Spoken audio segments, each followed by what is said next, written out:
Dear students, अस्सलामु अलैकुम। आई एम आसिफ मोइन। हमारी वीडियो का सिलसिला जारी है और आज की वीडियो हमारी जो है इंग्लिश लैंग्वेज आर्टिकल के हवाले से शेयर की जा रही है। इंग्लिश लैंग्वेज आर्टिकल के हवाले से हम आज आपको बहुत ज़रूरी बातें बताएंगे। हो सकता है कि कुछ स्टूडेंट साहिबान को ये बातें पहले मालूम ना हो। पहली बात तो ये है कि इंग्लिश में आर्टिकल्स जो है वो तादाद में 3 होते हैं, ठीक है। ए, एन और दी। अब ए और एन का इस्तेमाल पहले सीख लेते हैं। ए और एन का इस्तेमाल सीखने के लिए ज़रूरी होगा कि हम वॉवेल और कॉन्सोनेंट पर बात करें। इंग्लिश में ए से लेकर जेड तक वॉवेल और कॉन्सोनेंट मौजूद होते हैं और इसमें ए से लेकर जेड तक जो लेटर्स होते हैं उसमें जो 5 किस्म के जो वॉवेल्स होते हैं वो ए, ई, आई, ओ, यू कॉल किए जाते हैं, जबकि रिमेनिंग लेटर्स जो होते हैं वो कॉन्सोनेंट्स कॉल किए जाते हैं। बताने का मकसद ये है कि अगर हम किसी भी नाउन से पहले अगर हम एन लगाना चाहते हैं तो उसमें क्या रिक्वायरमेंट होंगी। आइए एन का इस्तेमाल सीखते हैं। याद रहे कि कोई भी नाउन की तारीफ़ क्या है कि ऐसा नाम जो किसी चीज़ का नाम हो या शख्स का नाम हो या जगह का नाम हो, लेकिन नाम हो। तो किसी भी नाम से पहले अगर हमें एक ब्लैंक मिलती है, उस ब्लैंक में अगर हमें कहा जाए कि आर्टिकल का एन इस्तेमाल करें, तो हमें एन इस्तेमाल करने के लिए इन 2 शराइत पर अमल करना पड़ेगा। शर्त नंबर 1 ये है कि जो नाउन जो दिया गया हो उसके शुरू में पहला लेटर जो है वो क्या होना चाहिए, वो वॉवेल का होना चाहिए। मैं दोबारा रिपीट करता हूँ। मैं अभी एन के हवाले से आपको ये लर्निंग का जो है एक सिलसिला आपको फ़राहम कर रहा हूँ कि अगर नाउन कोई भी हो और नाउन से पहले ब्लैंक हो और ब्लैंक में आपसे कहा जाए कि एन ही इस्तेमाल करें, तो उसके लिए 2 शर्तें हैं एन लगाने के लिए। नंबर 1 शर्त तो ये है कि वो जो नाउन हो उस नाउन के शुरू का पहला लेटर जो है वो वॉवेल होना चाहिए, नंबर 1 शर्त। और नंबर 2, उसी नाउन यानी जिस नाउन का मैं आपसे ज़िक्र कर रहा हूँ उसी नाउन की प्रोनाउंसिएशन अगर हम करें तो उर्दू में उसकी आवाज़ जो है वो अलिफ से वो सुनी जाए, यानी उर्दू में उसकी आवाज़ अलिफ से सुनने में आए।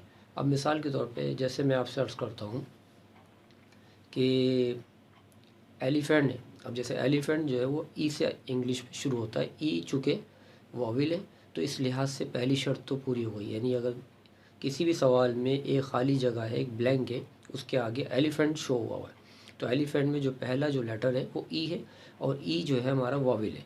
तो इस लिहाज से हमारी एक शर्त तो पूरी हो चुकी है कि ई मौजूद है।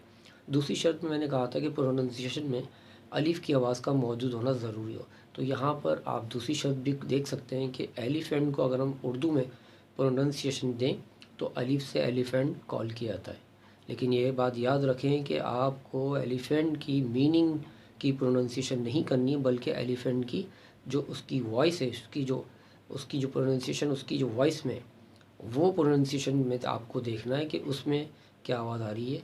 तो इसका मतलब ये है कि अलीफ में एलिफेंट शो हो रहा है, तो एलिफेंट के हवाले से अलीफ का एक होना एक, और नंबर 2 एलिफेंट के शुरू में ई बतौर वाविल होना, ये दोनों बातें, ये दोनों शर्तों को पूरा करती हुई नज़र आ रही। तो ऐसी सूरत में हम इस नाउन यानी एलिफेंट से पहले एन लगा देंगे। इसी तरीके से एक और मिसाल लें। एक्सरसाइज के हवाले से अगर हम बात करें तो एक क्वेश्चन लेते हैं। ब्लैंक मौजूद है, ब्लैंक के आगे जो है ऑरेंज लिखा हुआ है, ठीक है, ऑरेंज। अब ऑरेंज जो है ओ से स्टार्ट होता है और इससे पहले ब्लैंक है, हमें एन लगाना है, तो हमें देखना होगा कि ओ क्या वॉवेल में है। बिल्कुल है, क्योंकि ए, ई, आई, ओ, यू इनमें एक ओ वॉवेल कॉल होता है। फिर इसी तरीके से हमें दूसरी बात ये देखनी है, क्या अलिफ से ऑरेंज महसूस किया जाता है, देखा जाता है, पढ़ा जाता है। बिल्कुल सही बात है, अलिफ से ऑरेंज भी है, और जबकि ओ फॉर ऑरेंज यानी वॉवेल की आवाज़ भी मौजूद है। तो ये दोनों बातें, दोनों सूरत हाल जो हैं इस बार फिर एन की सूरत हाल को क्लियर कर रही हैं। इसी तरीके से एक और बात देखते हैं। हम अपने सिलसिले को जारी रखेंगे एक्सरसाइज यानी मिसालों की मदद से, ताकि आपका कॉन्सेप्ट किसी न किसी तरह क्लियर हो जाए। जैसे इंकपोर्ट है, स्याही की दवा है। अब ये एक नाम है और इससे पहले एक ब्लैंक मौजूद है, तो अब हमें ये देखना है कि इंकपोर्ट के शुरू में क्या आ रहा है, आई आ रहा है, ठीक है जी। ये आई जो है वॉवेल की एक समझ लें कि इसका मेंबर है, 5 में से एक आई कॉल किया जाता है। और जबकि अलिफ से इंक, यहाँ ये भी अलिफ की आवाज़ भी मौजूद है। ये दोनों बातें सूरत हाल को क्लियर कर रही हैं कि इससे पहले आने वाली ब्लैंक में एन लगाया जाएगा। अब ये तो हो गई हमारी एन लगाने की सूरत हाल क्लियर। लेकिन अगर हम बात करें कि ए का इस्तेमाल कैसे होगा, तो ए का इस्तेमाल के लिए आपको ये बात याद रखनी पड़ेगी कि अगर ये दो शर्तों में से कोई भी एक शर्त मौजूद ना हो, यानी अलीफ हो मगर वाविल ना हो, और अगर वाविल हो तो अलीफ ना हो, तो ऐसी सूरत में हम उस ब्लैंक में ए का इस्तेमाल करेंगे। आइए ज़रा ए की भी प्रैक्टिस कर लेते हैं। अब जैसे मिसाल के तौर पर स्कूल है, स्कूल जो है एक नाम है, इससे पहले ब्लैंक मौजूद है। अब ब्लैंक में हमें ए लगाना है, हमें कहा जा रहा है कि ए का इस्तेमाल करें। तो हम ये देखेंगे स्कूल के शुरू में एस आ रहा है, और एस जो कि वो कॉन्सोनेंट का मेंबर है, तो इस लिहाज से हमारी एक शर्त तो जो है ब्रेक हो गई है। जबकि दूसरी शर्त जो है अलीफ से स्कूल है।